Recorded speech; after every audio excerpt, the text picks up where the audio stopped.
ay.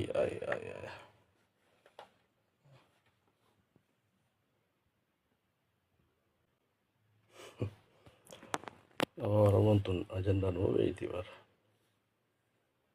Ajandaa namni akka Oromoo waliif fidu beeku hin jiru. Waan ajaa'ibaati.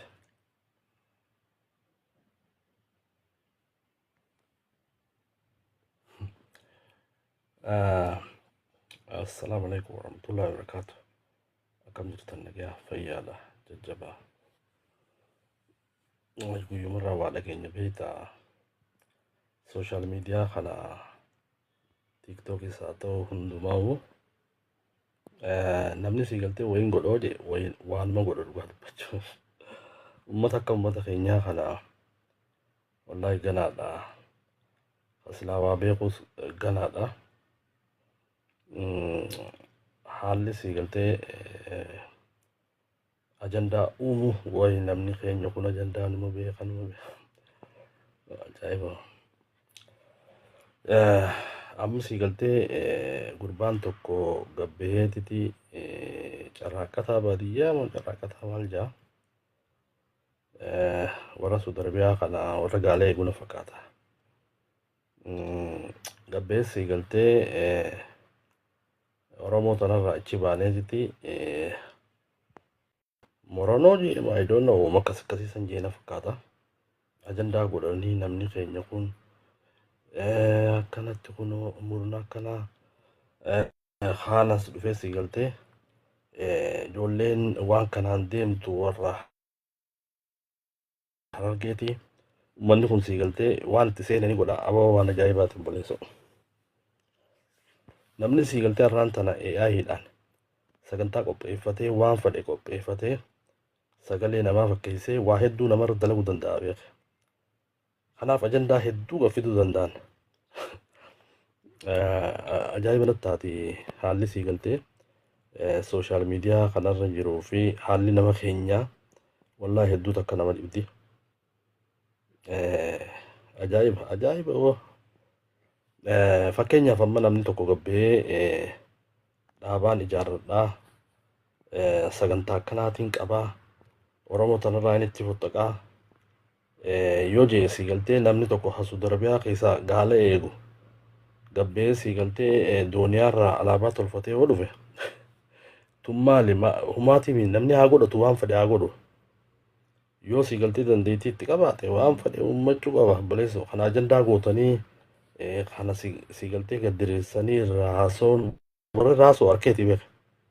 Kun hedduu qaanyiidha dhugaa dubbachuudhaaf. Namni tokko sii galtee namni dhuunfaa tokko gabbee ana akkanatti Oromoo tanarraa inni ichi muramee jiraachuu barbaada. Sagantaan xiyyaas tana hojii ajandaa goonee maa dubbannu obboleessoo. Wanni biraa bara tasii galtee ajandaa goonee nuti hojjechuu qabnu hedduu jira. Dr. Muhammad Ilyas galatoomi dero waan nuti sii galtee sagantaa baafannee itti hojjechuu qabnu hedduu takkaa jira dhugaa dubbachuudhaaf. Waa'een uummata keenyaa, waa'een saba keenyaa, waa'een haadha Harargee, waa'ee haadha Oromoo tasii galtee waan nyaattu dhabdee karaarra jirtu. Abbootiin teenya sii galtee ta karaarra kadhattu warra rakkoo keessa jiru san ajandaa kana maan goone. Ajandaan sii galtee nuti goonee irratti dubbannee irratti waliigaluu qabnu ajandaa akkanaati. Kanaaf guyyuma guyyaadhaan waa argaa jira. Waan ajaa'ibaati wallaahi hedduu nama ajaa'ibsiisa.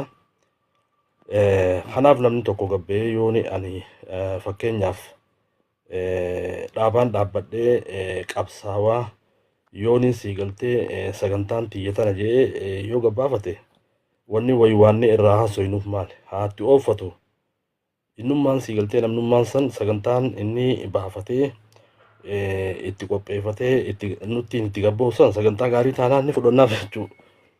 Ni fudhannaaf. Kanaaf sii galtee amma sagantaa namni sii galtee jookiidhaaf takkaawoo namni akkanumatti sii galtee dhuunfaadhaan gabbee alaabaa tolfatee ani sagantaan xiyyatanaatiti yeroo inni jee gabboo maaliif akkana wacnamo maaliif siigaltee ajandaa goona wacuu bira kunneen siigaltee ammaas deebinee harargeetti galchina obboleessa waan akkanaa isa akkamta ta'u jira ajaa'iba nattaati yeroo takka siigaltee haalli nama keenyaa kun ganaadha dhugaa dubbachuudhaa fi bilchina siyaasaa tanaa qabnu natti hin fakkaatu waa madaaluus dadhabnee jirra ijoolleen xixiqqoon takka lafaa kaatee ajandaa nu qopheessitee nu gaddirsite nuti siigaltee wal jalaa qabneetuma hafarsu wallaahi qaanyiidha.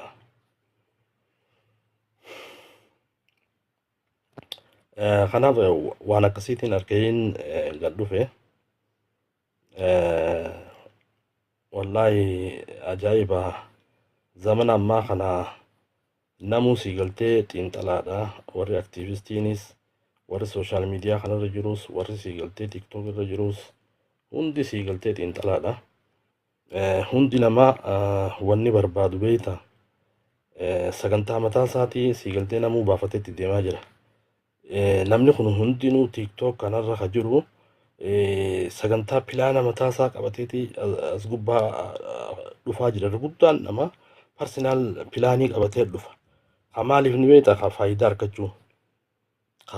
argachuu faayidaa akkam waa'ee sabarraa illee haajaan qabu amantiirraa illee haajaan qabu mataa isaatirraa illee haajaan qabu ummata isaarraa illee haajaan qabu wanni irraa haajaa qabu dhuunfaadhaan siigaltee inni tiktok kana gubbaa dhufee waanuma fedhe godhee siigaltee fedhu qullaa dhaabbatee maallaqa argachuu ummata kanaa kana siigaltee anaafeetis ummata kanaa kana siigaltee laayikii goonee akkasitti waan inni siigaltee gaddireessan sheer goonee jajjabeessine jechuudha eessa akka jiru laalame yaabboleessu dubbiin teenya tun akka itti irraa dubbatan hin qabdu kanaaf hedduu na ajaa'ibsiise tiktok kana ni seena jee yaadee hin turre warra as jalaa kunoo moronoo jaanii kunoo Suudi Arabiyaa tana keessatti dhaabbatee jira dhaabni akkanaa yaaba Oromoo maal akka tattaate Oromoon ni jedhamtu numaatu ni dhumte hin jaabaran dhugaa dubbachuudhaaf Oromoon ni jaantanuma gabbaatee sooshaal miidiyaa kanarra yoo namni waan xiqqoo takka gallakise fuutee akkana ajandaa guutee hojjetu tana dhiiroo ilmaan abbootii beenuti amma abbootii warra beenatti hin fakkaatu dhugaa dubbachuudhaaf abbootiin teenya siigaltee warra gaggaarii san garuu wanni amma sooshaal miidiyaa irra jirtu wanni siigaltee silkii harkaa qabdu tun hunduma keenyaa warra siigaltee ajandaa dabaa ajandaa siigaltee saamichaa ajandaa faayidaa mataa fi barbaadu ajandaa siigaltee ummanni dhabame ani miliyoonarra ta'uu waan akkasiiti sooshaal miidiyaa kana wanta tiktok kanaa fi wannummaan sooshaal miidiyaa kanarra guutee kana jechuudha. Kanaaf hedduu takka nama ajaa'ibsiisa haalli keenya amma fakkeenyaaf warri miidiyaa harkaa qabu ijoolleen siigaltee amma yuutuubtuun irra guddaa waan ummataa ha dubbatu argitu kaan deemee siigaltee paartii jala goree paartii irraa siigaltee bu'aa argachuudhaaf lafa argachuudhaaf kaabinee keenya obboluu akka isaa siigaltee biyya bulchaa jiru hin jiru hoogganaan dhaabaa akkana siigaltee ummata siigaltee faayidaa mataa fi argachuudhaaf warra qindaa'e kaan siigaltee paartii warra siigaltee ripheerola qabsaa waan akka maarree hin jiru akka marroo hin jiru akka abiyyi hin jiru maali obboleessa haalli keessa jiru laal namni siigaltee sooshaal miidiyaa namni yuutuubii warri siigaltee miidiyaa kun qaama siigaltee walabaa qaama siyaasaa takkarraa illee walabaa warra gaara jirus haa ta'u warra biyya bulchu jirus deeggaruun qabdu ati wanni godhu qabdu rakkoo siigaltee hawaasa keenya irratti gaggeeffamaa jiru akkaataa siigaltee rakkoon hawaasaa itti furamtu irratti waan akkasii uummataan geessee uummanni keenya siigaltee warreen biyya alaa jiranii fi biyya adda addaa keessa jiran uummata akka gargaaran godhu irratti dalaguu qabdu obboleessu. Kanaaf amma waan ajaa'ibaa takkaa jira. namni kun siigaltee hannaaf ija baneetuma nama siigaltee xiqqoo sheekaatiis nama qabeenya qabus haa ta'u maqaa isaaniitiin feesbuukii fi tiiktook irra maqaa isaanii moggaafanne hanna barbaadaa jira namni keenya. Zaman ammaa zamana sooshaal miidiyaa kan akkana taane dhugaa dubbachuudhaaf. Haramiiniin siigaltee haramiiniin nama nyaadhaa waa hedduu takkarra siigaltee itti geenyee jira jechuudha dhugaa dubbachuudhaaf. Haala kana dargaggoon teenyamma wanni isaan yaadan tana siigalteen haala hamaa haala siigaltee namni keenya silaa itti baratu akkaataa itti teekinooloojii tanaa'uu siigaltee faayidaa itti buufatan dhiifne jete akkamitti maqaa nama beekamaa tokko nama feemas tokkoon baafadhee akkamitti nama nyaadhaa akkamitti maallaqa nama ergisiisa akkamitti nama zarafa wallaahi sadarkaa kana yaadaa jirra beekaa. Kanaaf yeroo hundaa'u ajandaan nuti qabannee gaffinnu ajandaa nama gargar baasu. Ajandaa siigaltee ani faayidaa argachuun qabaa ummanni haa dhabamu. Ani faayidaa argachuun qabaa ummanni siigaltee dhabamuu qabaa. Ani faayidaa argachuun qabaa paartiin ani deeggaru jiraachuu qabdi kan jiru hedduu takka nama gaddisiisa. Haalli keenya kun waa sirrii miti. Kanaaf obboleeyyan mee warri siigaltee sooshaal miidiyaa wanna kanarra jirtu tiiktook kanarra jirtan waan gaarii siigaltee haa goonu. Kanaaf yeroo hundaa'u asuma gubbaadhaa bar wanni na ajaa'ibsu beekta. Ajandaan finne ajandaa fakkeenyaaf yoo finne ajandaan nuti finnu ajandaan namni keenya warra tiiktookuun fidu yeroo hunda ilaalamee anytime waan siigaltee gargar beeyinsa saba keenyaa ummata keenyaa gosaa fi gosti akka gargar baatee walirra duultu godhuu irratti kana siigaltee ajandaa kana qopheessinee jiti murna gosaa ummannee nuti faayidaa dhuunfaa barbaadde jechuudha namni keenya. Amma sooshaal miidiyaa kanarraa takka tiiktook kanarraa ummanni bara ummata biraa mee ilaala saba biraa ilaala obboleeyyan ummanni siigaltee qilleensuma kanarraa osoo siigaltee saba isaanii gargar hin qoonne osoo gosaan nama hin qoonne osoo siigaltee paartii jala maxxananii ummanni akkaataa itti nyaadhamu ummanni akkaataa itti gabrooma osoo haala mijeessine waan san keessa osoo seenne tiiktook kanarraa akkaataa faayidaa itti argatan fi barnoota akkaataa namni isaanii itti barachuu qabu haala mijeessan jechuudha dhugaa dubbachuu. Teenya yeroo hundaa'u anytime ajandaa walii finne jechuudha. Ajandaa gizee finne ajandaa san oofne ajandaan duraanuu dhiyaatu beekta ajandaa jallinaati. Ajandaa siigaltee ummata gargar baasuuti. Kanaaf haalli keenya xiqqoo gaarii miti. Mee wannummaan goonu hundinuu siigaltee ummata keenya jiddu galeessa haa godhannu. Miskiinota siigaltee ummata keenyaa san laaluun barbaachisaadha. Hedduun ajaa'ibsiisa irra dhugaa dubbachuudhaaf hedduun ajaa'ibe.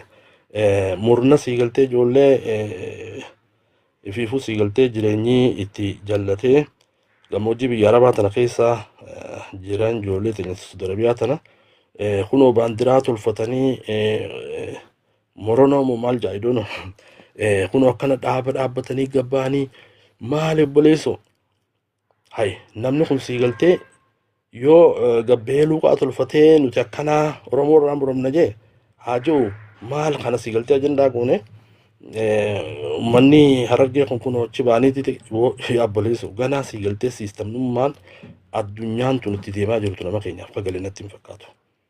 Hedduu ni ajaa'iba beektaa. Kanaaf hedduu waan nama ajaa'ibsiisaa jira.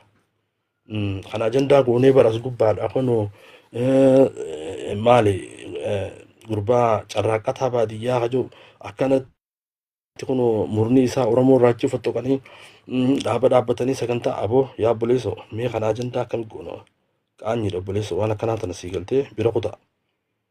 Wanni siigaltee ajandaa ta'uu qabdu hedduu jira. Wanni siigaltee irratti haasa'uu qabnu hedduu jira.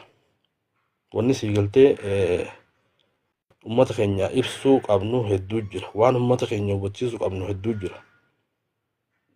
Akkaataa ummanni keenya itti gargaaramu irratti siigaltee hojjechuu qabna malee yeroo hundaa'u siigaltee warra ajandaa baasu warra ajandaa gad diriirsu namni irraa fuudhee siigaltee ajandaa san galmaan ga'u anaafeeti. Kun hedduu tokko qaanyi boo. hedduu takka qaanyi hedduu takka namatti dhaga'ama. Jenereeshinii akkamiitutu akka taane hedduu sii galtee nama ajaa'ibsiisa haalli keenya kuni dhugaa dubbachuudhaaf dhaloonni amma dhufu kun dhaloonni Oromoo dhaloonni amma jiru kun dhaloota yeroo hundaa'u dhaloota waa uumuu hin dandeenye dhaloota sii galtee waan gaarii uumuu hin dandeenye dhaloota sii galtee ani jiraachuun qaba uummanni kiyya baduu qaba ani jiraachuun qaba duroomuun qaba uummanni dhabamuu qaba ani sii galtee jiraachuun qaba gosti gargar baatee wal fixu qabdi waan akkasii sii galtee sagantaa akkasii irratti uummata karoorfatee sii galtee tiktok kanaa fi sooshaal miidiyaa irra dhufe ajandaa gad diriirsu ajaa'iba waan ajaa'ibaati. Kanaaf obboleeyyan hedduun ajaa'ibee wanna sii galtee amma waan sii galtee moronoo dhaaba sii galtee Suudi Arabiyaa keessaa luuqaa tolfatanii warra gabbee irratti namni keenya sii galtee gabbaatee akkuma waan sirrii takkatti irraa dubbachuun tun booqaanyi wallaahi sheemoyyuu kun hedduu nama qaanfachiisa. Dhiisaa sii galtee kan amma ajandaa godhachuun hin barbaachisu. Wanni irratti hojjechuu qabnu waa'ee uummata keenyaa irratti rakkoo hawaasa keenyaa furuu irratti uummata keenya bira dhaabbachuu irratti kanarra sii galtee haa xiyyeeffannu. Ajandaan nuti uumnu kana ta'uu qaba beeka. Yeroo hundaa'u akkumaan dhiyoo tana jechaa jirutti namni keenya kun murnaan gabbaaniiti kaan sii galtee badhaadhina kaan abaa'uudha kaan juwaar guruppii juwaar kaan sii galtee murnaan sii galtee walirra duullee maal goone jechuudha.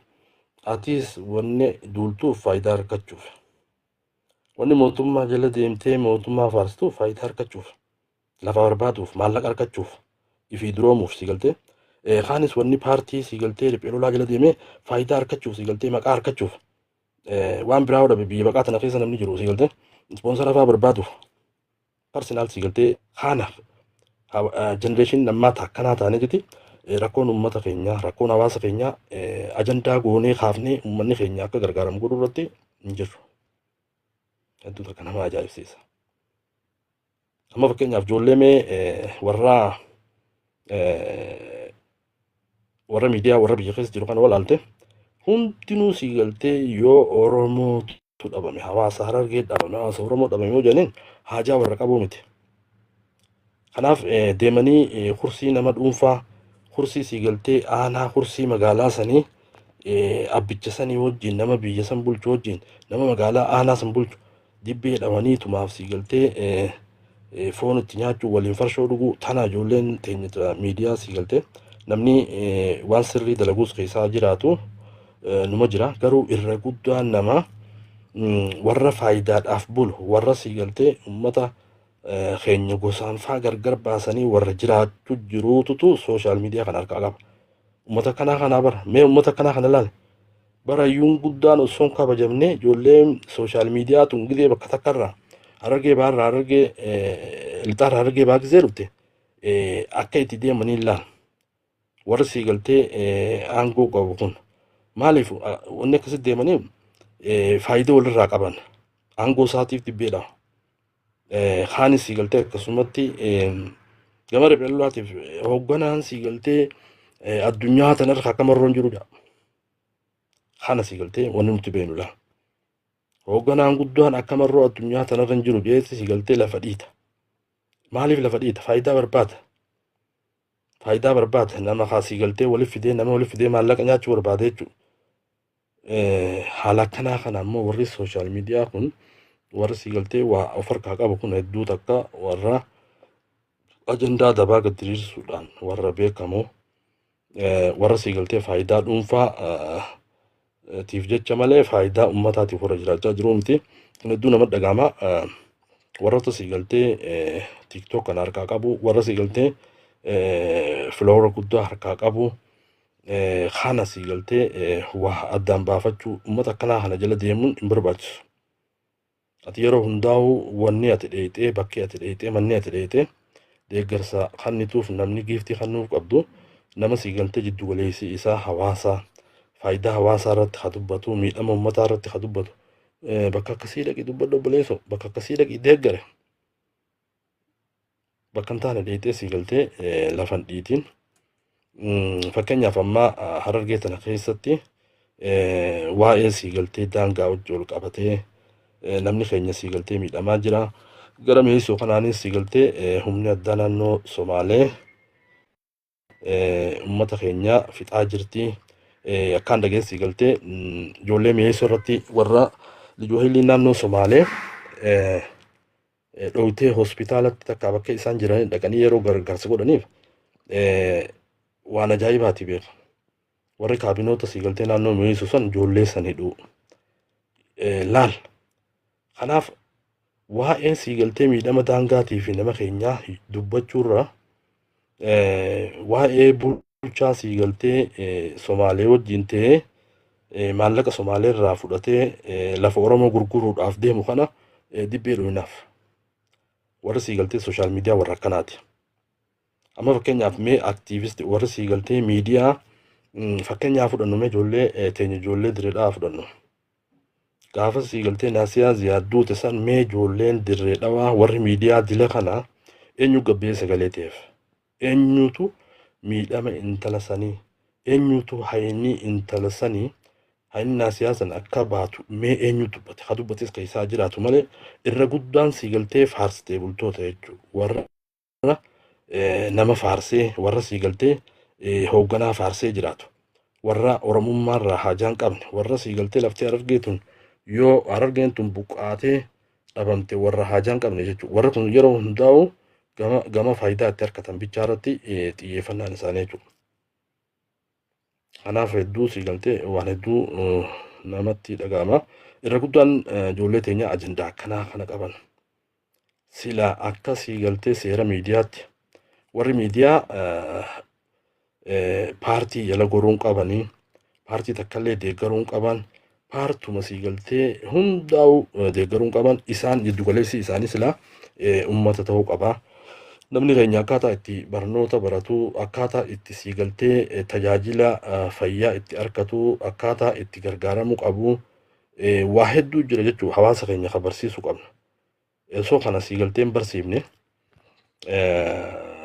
ani filoora guddaan qabaatti arra siigaltee siifin dubbadha arra waa'ee keetiin dubbadha olbeeti laaqana nyaachisii jaabara. Arra laaqana nyaachisi aboo arra bulchiinsa addaati bulchiinsa takkaan agarree Harargee baatan keessa bulchiinsa direedhaa tan keessa bulchiinsa kee takkaan agarree aboo dirgoo kumaa shannaa baasi jaabar siigaltee faarsitee bultoota akkanaa kanaattu sooshaal miidiyaa harkaa qaba jechuudha dhugaa dubbachuudhaaf warri siigaltee dhugaadhaan rakkoo hawaasaa furuu irratti hojjechaa jirus ijoolleen teenyata miidiyaa hedduutu jira irra guddaan uummata akkanaati. Uummanni akkanaa yeroo hunda siigaltee maali pilaana qaban pilaanni isaanii TikTok kanaan guddifatee maal godhe jechuudha TikTok kanaan nama zarafuu siigaltee caasaa jaarratee aboo maallaqa nama gargaaraa biyya keessaa akkana rakkoo kanaa jiraa sirgi irra guddaa siigaltee maafii akkanaa ta'e jirti namni keenya. Namni keenya sila akka laallutti akka Oromootti akka Harargeetti silkii ifarkaa qabnu tanaa fi TikTok keessa nuti tokkoffaa beeke. Garuu hawaasa keenya fayyaduu ni jirra hin jiru. Warra siigaltee hawaasni akka dhaban godhu jiru fa'aa jira dhugaa dubbachuudhaaf. Kun hedduu nama dhaga'ama. Obboleeyyan keenya siigaltee warri biyya alaa tana jirtan waan uummata siigaltee warra faarsitee bultoota warra yeroo hundaa'u jiddu goleessii isaanii maallaqa argachuu uummata keenya siigaltee gosaan gargar baasanii ifiif siigaltee gosa jala dhootanii gosa jalaan qarshii gosaa barbaadu warra akkanaa kana bilis jala deemtanii hin hordofina. Yeroo hundaa'u nama waan sirrii godhu nama tokkummaa uummata keenyaa irratti dalagu nama siigaltee quuqama sabaa qabu nama akkasiisan yoo ol baatee deeggarte yoo ol baatee giiftii kan ta'eef uumaa takka gaarii beeku dhugaa dubbachuudhaaf. amma sii galtee warra baxaabbataa jira. Warra sii galtee hawaasuma kana baxaabbatu barbaadu. Warra ajandaa ganamuu ajandaa haree bitanii gadduwan.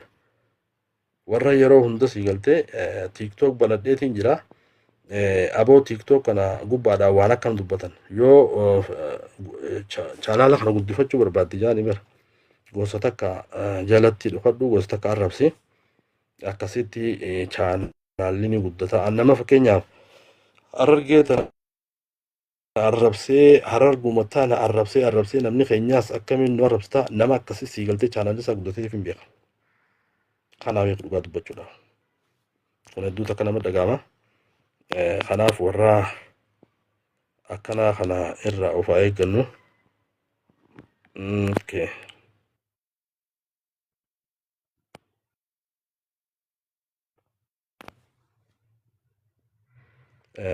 Akkana obboleeyyan. Kanaaf ajandaan fadhina ajandaan sii galtee namni sii gaffidee uummata keenya wal nyaachisuu irratti uummata keenya salphisuu irratti nu walirra kaasuu irratti gosa sii galtee akka gosaan gargar baanu godhuu irratti warra nu gaffidu bilis waan kana irraa of eeggadha. Namuma ajandaa fidu hundaa'u irraa of eeggachuun gaarii. Namni uummataaf yaadu namni sabaaf yaadu yeroo hundaa'u ajandaa gad hin fidu. Ajandaan gad fidus ajandaa nama keenya fayyadu ajandaa hawaasa keenya fayyadu gaffide anytime. Kanaaf akkasii eenyu jaa oromticha jaa.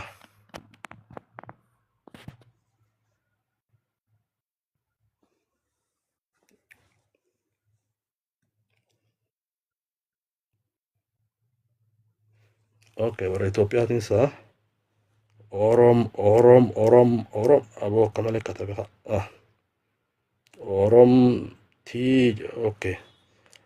Akkasii obboleeyyan akkasitti haa jajjabaannu. Ajandaa sii galtee namni nu gottiriirse akka nuti wal qoqqoonnu akka nuti wal balleessinu warra akkasii godhan irraa of eeggachuun barbaachisaadha.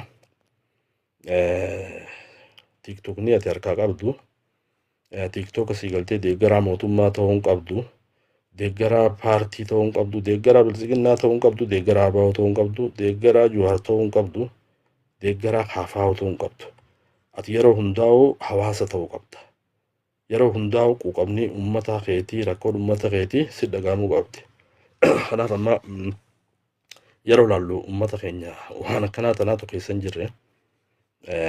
Namuu sii galtee akkaatuma uummata shororkeessuu akkaataa uummanni keenya gargar itti ba'u irratti ajandaa walii uumneetti TikTok illee balleessaa jira dhugaa dubbachuudha.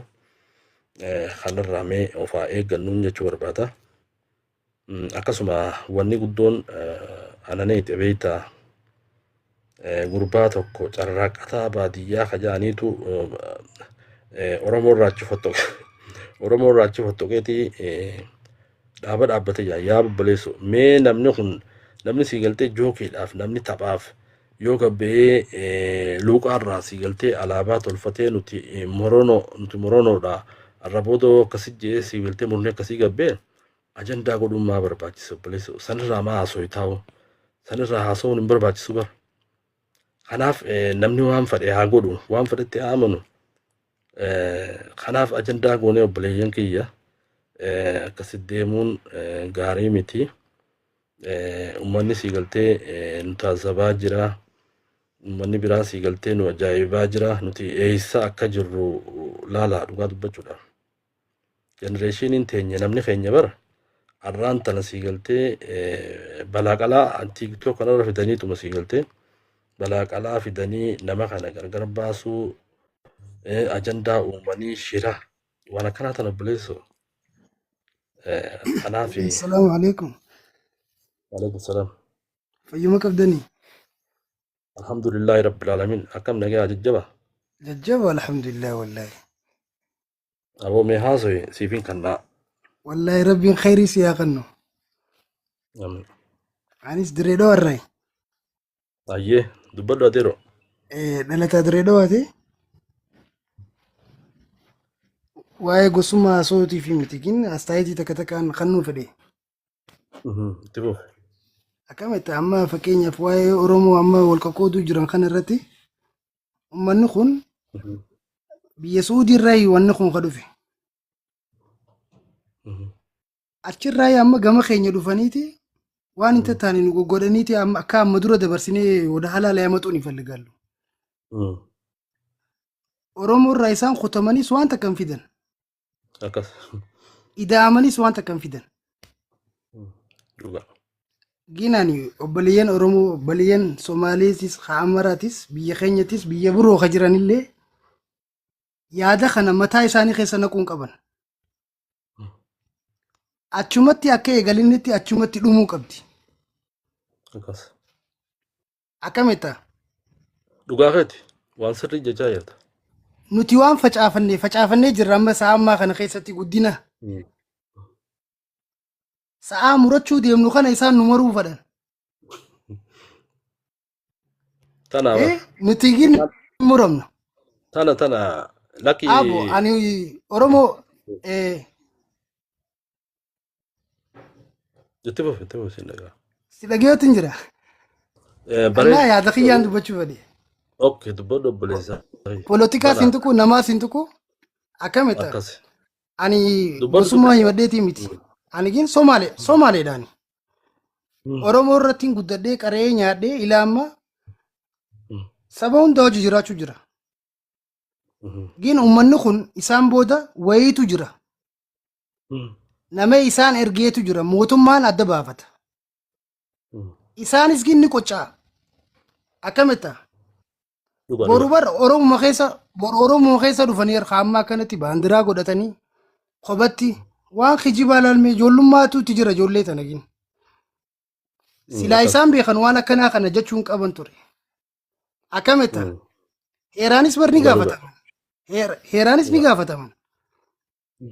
Gin nuti Oromoo irraa akkana isaan murachuu isaanii kophattiif harkisaniiti amma laal isaan laal ummatuma keenya kana miidhuu fedhaniiti. Wayiitu isaan booda jira. Akkamitta nuti immoo waan isaanii kana keessatti obboleeyyan Dirree Dhawaa jirtaniis Haramaayaa jirtan bakka hunda Addis Ababaa jirtaniis walaa hundi keessanuu jechuun wanna kana adda babalaa keessa seenuun qabdan bakka. Akkamitta obboleessa Rabbii Sirri. Wallahi. annaa isaanis Rabbii haa araaramuuf annaa biyyaas kophaa godhachuu isaanii afaanis kophaa baafanna jechuun barra akka wantaatillee hin ta'u barra. Akkamitta Sirri. nam lamaaf jaanii biitinis akkana godhamuu qabda. Amma namuu sooshaal miidiyaa kanarratti bakka waanuma kanaatu gadi geeffamaa jira. Ummata keenya waan akkanaa kan beekne hundaa'u nuti hundoo bakka Oromoon teenya akkanatti tattaanee jirra manaa minjaaniitti nutillee garagallee jirra. Gawwummaadha. Isaan garagalaniif ati garagaluu qabda. Yaa baabaa kiyya. Annaa atis waanuma haqaa ummata keenya kana qabbanaa'uu qaba maqaa. Nurraa gorsii nuti wal gorsina.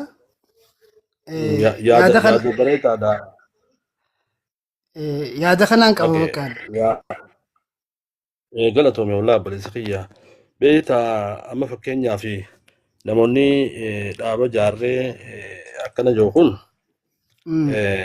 warruma siigaltee Suudi Arabiyaa ijoolluma siigaltee jireenya isaanii fi of hin dandeenye kanaatutu ajandaa kana gad direesse. Kun Achitti hin taaneef bakka hin taaneef.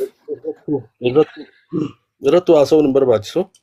Kanaaf beekta yeroo takka beekta amma namni Itoophiyaa kun wanni inni ta'uu qabu.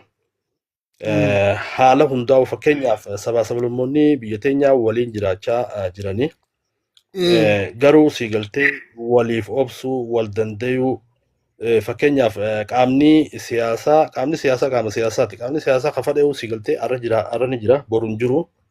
Garuu hawaasni siigaltee waliin jira beeku. Hawaasni sabni hundi waliin jira. Hawaasni waan walii jiruuf qaama siyaasaa kana waan qaama siyaasaa kana fuudhanii wal miidhuun gaarii miti siigaltee. Gaarii miti rabbiinis hin jaalatu. Wanniin takka irraa yaa wanni amma fakkeenyaaf rakkoo hawaasaa irratti rakkoo walii furuu irratti kanarra siigaltee hojjechuutu nu barbaachisa. irra guddaa wallahi namni Itoophiyaa biyya teenyaa sanii hin beekne ani faayiduma sii galtee faayidaa dhuunfaa argachuudhaaf namaas walitti buusaa gosaas walitti buusaa qaama siyaasaa tokko jala qoree nama hoogganaa liidara tokko sii galtee faarseetuma sii galtee daaqana nyaachuufaa faarsee jumaa qabu waan akkanaa kana sii galtee godhuun gaarii yaa xiqqimiidhaaf akkasii wanni akkasii sun gaarii miti maaliif ati tiktok kanarra yeroo dhuftu uuma gaarii akkasii galtee waan namni irraa baratu godhuutu waan barbaachisaa hamaa beeka fidatee dhufuurra waan khayrii namni illee si dhaggeeffatee sirraa baratu. akkas kunoo kanaa beektaa hedduu takka nama dhagaama dhugaa dubbachuudhaaf amma fakkeenyaaf as gubbaa ijoolleen teenya ijoolleen islaamaa akkaataa duuri keenya islaamaa godhatuu fi akkaataa namni biraa kaafirri godhatu garagara. Garuu warri seera rabbii kana qabsee keessa dabree huddu qullaa dhiirtiin ishii ta'u uffattee si galtee giiftii argachuudhaaf haala rabbiin hin feene goonaa beeka. Wal arrabsuu waan meeqaatu jira. Wallahi waan hedduu jira. Rabbiin Ati waaqa garuu ceelchu bicha. tiktok kana rabbiin waaqa ceelchu waan gaarii si galtee anamma fakkeenyaaf as gubbaa dhufee nama gargar baasee gosa akka wal qoodan godhee giiftii laafannaa takka hunne jechuun haraami beeka. Haraam no. Jalaan baatu dhugaa dubbachuudhaaf seenaa jalaan baatu waan gaarii as gubbatti yaadu nama akkaataa namni keenya kun itti walitti tokkummaa fa'aa jabeeffatu Wal akkaataa namni itti barsiisuu walitti dhiyaatu diin kana waa'ee fa'aa diin jabeessuu faa irratti yes bakka የተቸገረውን መርዳት kana si galtu waan akkana kana mardaan silaa no godhan akkasi kunoo bareedaadha. Bakka wal arrabsuu fi bakka kun naa akkana godhan jee kun bareedaa akkana ta'eedha wallaahi. Nuti hatta obboleeyyan keenya irraa hunda qabe rabbiin tana rabbiin irraa haa jijjiiru. Akkamita akhirul zamaan keessa rabbiin jirra wallaahi baabaa wallahi kiyya. Hatta fuudhaan illee taatu akkas rabbi wallaahi rabbiin nu haa qaceelchuu hin amannu rabbiin isaaniifis yes akkasi har'a khayritti rabbiin nu haa fidu obboleeyyanuma keenya isaanis akkamita haramaaya. rabbiin waaqa jechu lakkee nuti si barra Ewa hunduma nutis keenya rabbiin haa qaceelchu anis reedoo kana rabbiin haa qaceelchu du'aa hin haa godhi. rabbi waaqa jechu lakkee jabaadhaatiti waan hawaasaa tolu akkasi godha rabbi isin haa Innaa karra gargaaru keessa namni beektaa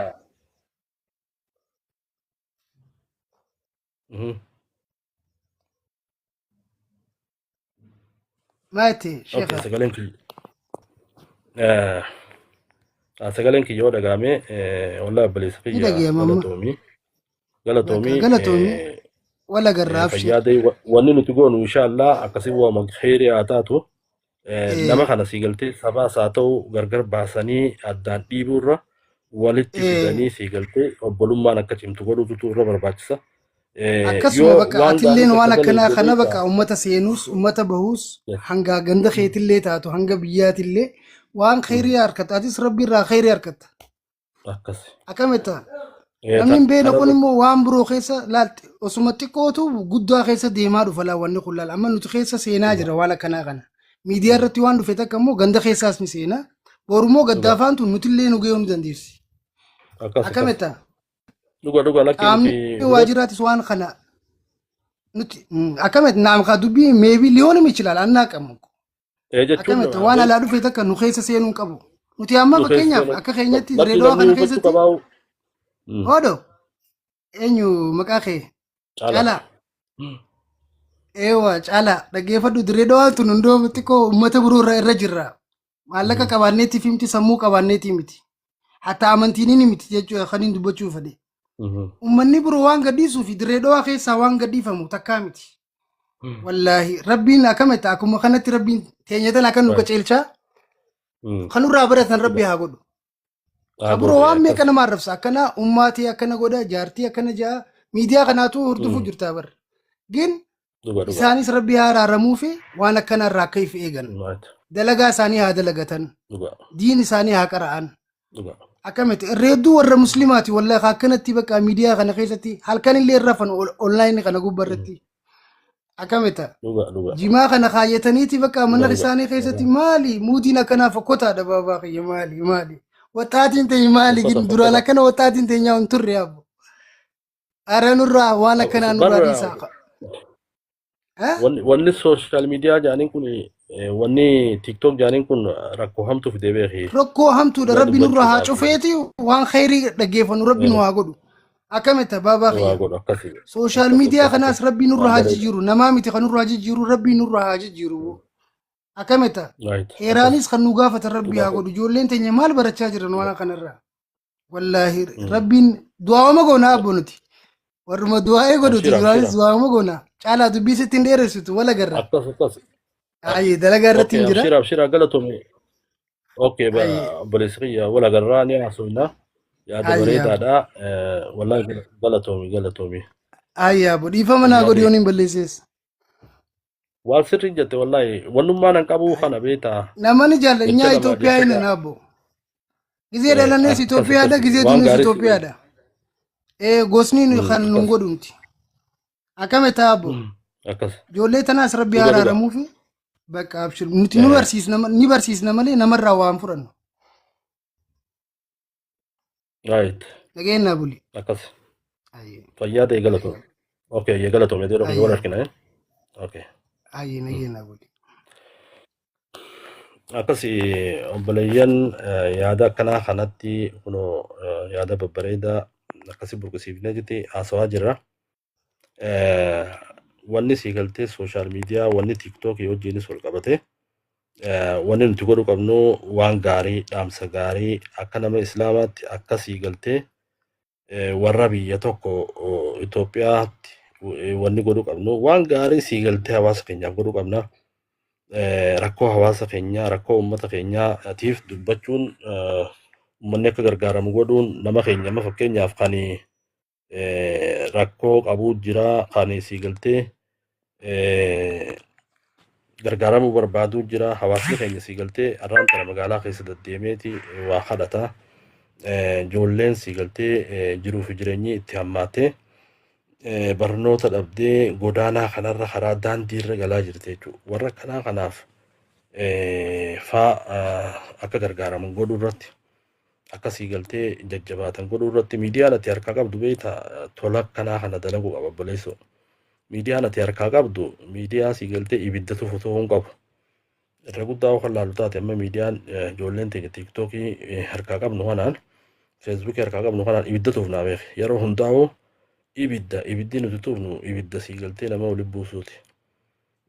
Ibidda sii galtee nama gargar baasuuti. Ibidda sii galtee nama waliin dirtee ati faayidaa argachuuti. Kanaaf kana hundarraa fagaannu akkasitti waan bareedduu waan namni irraa waa hubatu haa goonu.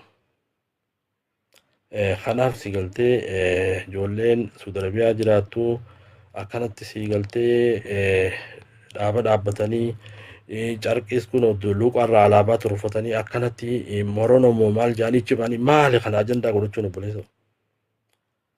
Jaarraa 21 keessa jirra arraan tana sii galtee namni gabbee an akkanaan godha akkana taanan umurni keenya akkana hojii maa nama yaachisa maaliif kanarraa sii galtee dubbachuun barbaachisa maaliif kana ol kaasuun barbaachisa.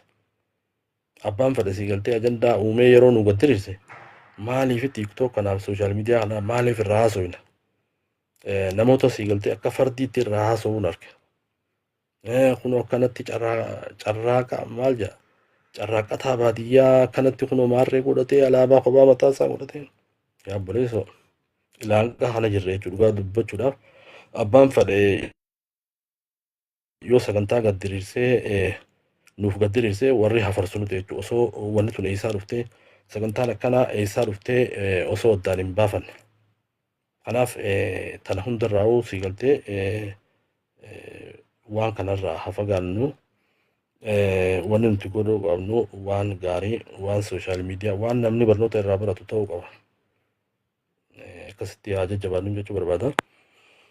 Akkasii obboleeyyan an sagantaadhaan ni naasoo jeen dhufne kanaaf yeroo namni moronootu sii galtee dhaabaa ijoolleetu Saudi Arabiyaa tanaatu warra gaala eegu kanaatu moronoo dhaabbatee yeroo ja'anii ajaa'ibeettiin ajandaa godhatanii yeroo kana haasawaniin anis ajaa'ibeetumaan nama keenya kana mee takka lama jaajeetiin dhufe kanaaf zamana siigaltee ammaa kana irraa of qusachuun barbaachisaadha.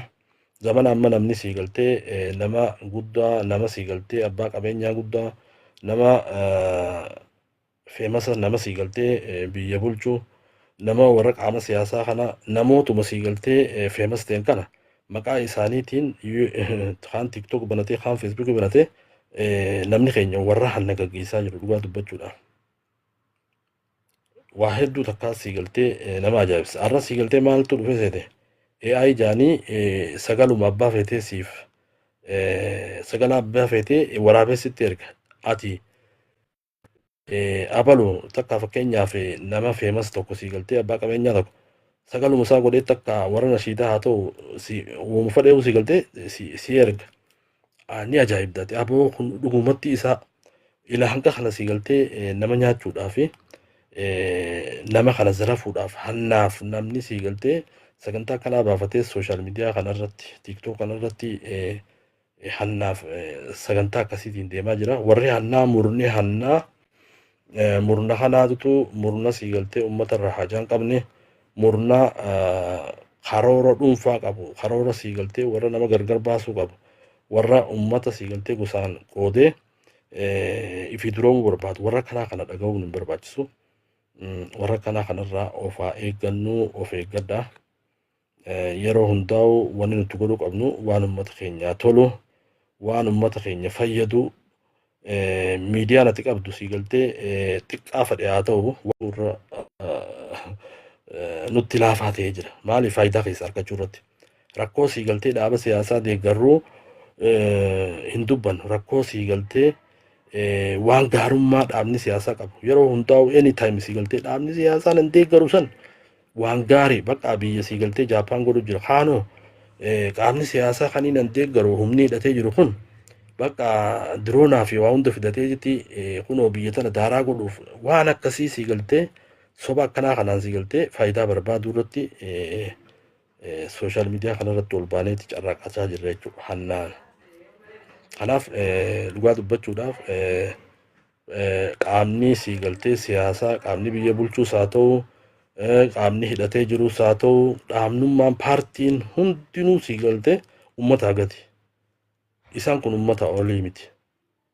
Kanaaf nuti wanni godhaa jirru maal jechuudha paartiidha uummata ol goone uummata siigaltee paartii gaggoone uummanni siigaltee yoo miidhames faayidaa paartii sambichaadhaa dhaadheessinee dubbanne jechuudha dhugaa dubbachuudhaaf miidhama uummataan dubbannu. Kun qaanyiidha kun siigaltee namatti hin tolu.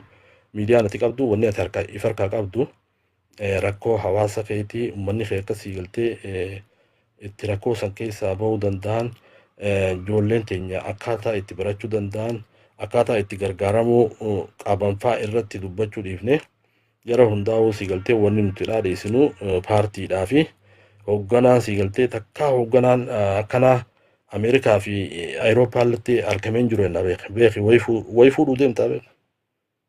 Takkaa siigaltee barca fuudhuu deemta takkaa hoo lafa fuudhuu deemta.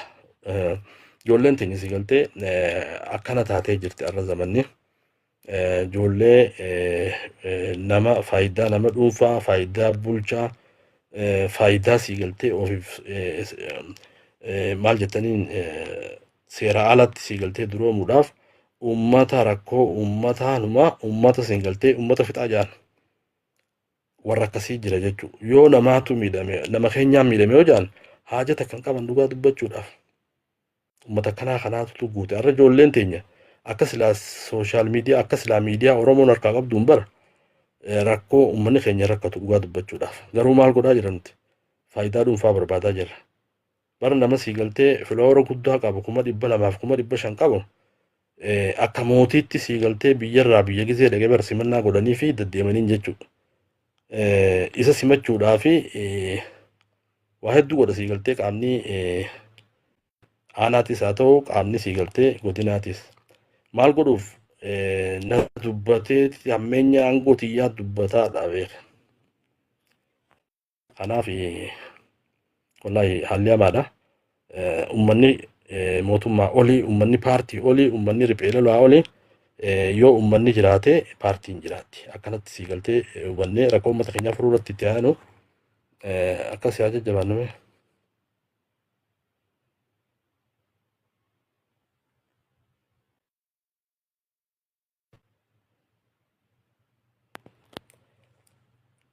Okay.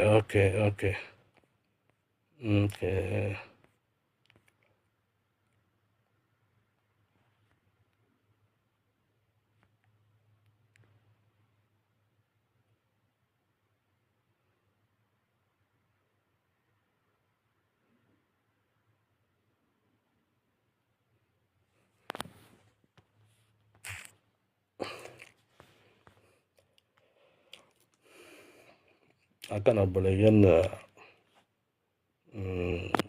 kanaaf Umar Umar galatoomii kanaaf siin naqajee wanti neetworkiin fakkaata. Kanaaf akkasii obboleeyyan mee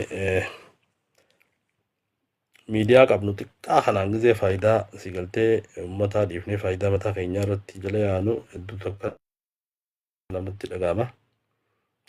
Kanaaf akkasitti haa jajjabaannu. Mucaan carraaqqataa baadiyyaa kajoos yeroo moronoon si galtee dhaabbadde jiru kana Oromoon gahiyyaatee aboo akkana warra Suudi Arabiyaa kunoo dhaabbatanii aboo namni keenya si galtee ilaan kana jirra. Ganaadha si galtee jaarraa 20 takka keessa jirra malee sammuun teenya ammallee bakkuma duraanis hin jirtu dhugaa dubbachuudhaaf. Kanaaf waan gaarii takka haa dubbannu, waan gaarii haa dalagnu. Akkasii obboleeyyan inshaallah wal argina. Kanuma gaadhaamsii nuti yeroo hundaa'u nama gammachiisuudhaaf TikTok gubbaan dhufnu, gosa gammachiisuudhaaf as gubbaan dhufnu, qaama siyaasaa gammachiisuudhaaf hin dhufnu, warra paartii gammachiisuudhaaf haasa'u isaan gammachiisu haasa'uudhaaf hin dhufnu. Wanni nuti si galtee TikTok kana gubbaa dhufneef rakkoo hawaasa keenyaa lama dubbannee furmaanni akka argamuuf. Rakkoo hawaasa keenyaa lama dubbannee sadi dubbannee namni as gubbaa jiru kun rakkoo hawaasaa dhaga'ee uummataaf akka dirbatu godhuu irratti sani si galtee yaani personally sani wanni anytime si galtee dubbachuu fedhu. Kanaaf as gubbaa dhufee nama gammachiisee giiftii naa kennitanii takka si galtee gosa gammachiisee maqaa gosaa tokko arrabsee gosa tokko inni godhe murna gosaa uummadhee hannaaf as gubbaa nama dhufee miti. Kanaaf waan akkanaa tanarraayis ufaa eeggannu. Irra guddaan wanni jiru amma waan hamtuutu jira as gubbaadha. Namuu si galtee karaa miinii uummata kana walitti dirree waa nyaanna akkamitti murna si galtee maafiyaa as gubbatti uumne maafiyaa san jalaan akkamittiin gargaarsa argadha. Akkamittiin si galtee nama walitti buusee gosa walitti buusee ganda walitti buusee waa argadha. Warra kanaati warra si galtee galgala kana guutuu bara hawaasni haa dhabamu kajoo jira. Hawaasni dhabamee mootummaan haa jiraattu kajoo jira. Waan akkanaa kana fa'aa jira kun wala nama keenyaa beeka. Hawaasni dhabamee badhaadhinni haa jiraatu jira. Hawaasni dhabamee marroon haa jiraatu takka paartiin abaa haa jiraatu jira. Takka kaafaa takka juwaaraa haa jiraatu jira. Mee namni kun nama amma. Jarri kun hundinuu si galtee eenyu bulchuu deeman. Hawaasa bulchuu deeman jechuudha dubbachuudhaaf. Kanaaf obboleeyyan kiyya wanni nuti dhaga'amuu qabu rakkoon hawaasa keenyaa rakkoon uummata keenyaa yeroo hundaa'u dursa wanni kan nu qabnuuf rakkoo hawaasaatii fi wanni dubbachuu qabnuufis rakkoo hawaasaatii fi waan xixiqqoo ati harkaa qabdu tana TikTok ati harkaa qabdu Facebook ati harkaa qabdu rakkoo hawaasa keetii furuu irratti rakkoo hawaasa keetiitiif furmaata laachuu irratti hojjechuun barbaachisaadha. Akkasii obboleeyyan fayyaadaa galatooma. Hanqanaa ol si galtee yoon dubbadhe takka dubbii baxaabbatu taatii takka karaa biraa namaan kutuu taatii inshaallah waan gaarii takka haa dalagnu, waan gaarii haa dubbannu, waan gaarii haa yaannu. Nama keenya sii galtee gosa sii galtee akka Harargeettis jirtu hundaa'u ani gosa hunda nuti gosa hunda gosa hundaa'u walitti harkisuu irratti addaan baasuullee hin danda'amtu san irratti haa hojjennu. Akkasuma sii galtee ilaalcha paartiidhaan ati paartii tana deeggartaa ati paartii tana deeggartaa jedhanii ilaalchaan gargar wal baasuun gaarii miti. Kanarratti sii galtee sammuu teenyamee itti haa yaannu. Yeroo hundaa'u wanni nan godhu waan uummata kiyyaa faayidaa qabu ta'uu qaba. Waan uummata keetii faayidaa qabu dubbachuu qabda, san dalaguu qabda. Kanarra sii galtee hojjechuun kanarra dubbachuun jecha lama sii galtee waan gaarii waan uummataa dubbachuun gootummaa beekee dhugaa dubbachuudha. As gubba baatee waan uummata salphisaa waan gosa walitti buusaa dubbattee maallaqa argachuun faayidaa akkasii hin qabdu dhugaa dubbachuudha. Kanaaf obboleeyyan akkasitti jajjabaannu jechuu barbaada. Fayyaadaa galatooma. Akkasigaa inshaallah haleellee numa dhufne. Inshaallah walii galgala dhufneetiti irraa dubbanna. Nama keenya, hawwan keenya, abbootii teenya, ijoollee daa'ima warra sii galtee jireenya itti hammaatee karaarra jiran warra sii galtee waan nyaatan dhabanii baadiyyaarraa magaalatti gabbabba'anii rakkoo keessa jiran piliis haala dandeenyuun uummata san bira haa dhaabbannu. Uummata keenya sii galtee sababa garagaraatiin hamana isaaniirraa buqqee barataa sii galtee barachuu dadhabee rakkoon garagaraa sii galtee rakkoon fayyaa rakkoon garagaraa isa qabdee sii galtee rakkoo keessa jiru nama keenyaaf akkasiisan gargaaruu irratti haa xiyyeeffannu, san irratti haa hojjennu. Kana godhuun beektaa sammuu teetiifillee nagee harkattaa hafuura baafattaa beeku waan gaarii yoo dalagde rabbi biraayis khayrii harkattaa mataa keetiifis sii galtee gammachuu harkatta. Namni waan gaarii dalagu beektaa. As gubbaadhaan amma fakkeenyaaf wanni nan dubbadhe hundi waan gaariidha. Waan hawaasa kiyya fayyadu rakkoo uummata kiyyaatiin dubbadhe anaaf sii galtee gammachuudha dhugaa dubbachuudha. Namni tokko yoo as gubbaa taa'ee rakkoo hawaasaa dhiisee waan hawaasa walitti buusu waan gosa walitti buusu yoo galgala kana guutuu dubbachaa tiktok kana gubbaa gabbee sammuun isaa fayyaan qabdu dhukkuba sammuu qaba beeka. Yeroo hundaa'u maal godha jechuudha nama firraa eega. Badii dalagee beeka gosa walitti diree nama keenya walitti direemi waa wayii firraa eega jechuudha. Nagaa nurraa fuudha nama fakkeenyaaf gammachuuniin gachiisee rafaa gammachuuniin jiraadha. Hawaasni kiyya hundi anaaf tokko gosti hundinuu ana bira kabajaa qabanii gosa teenya tana gosa Harargee tana gargar baasuu hin dandeessu. Oromoo tana sii galtee gargar baasuu hin dandeessu. Kanaaf tokkummaa irratti haa jabaannu tokkummaa irratti sii galtee jecha lama tiktok kanarra ol ba'e waan uummata keenyaaf faayidaa qabu waan uummata fayyadaa sii galtee haa dubbannu dhaamsa kiyya. Akkasii galatoomaa fayyadaama warri wajjin turtanillee fayyadaama. Inshaallah haleellee laayivii dhufeetiin kutee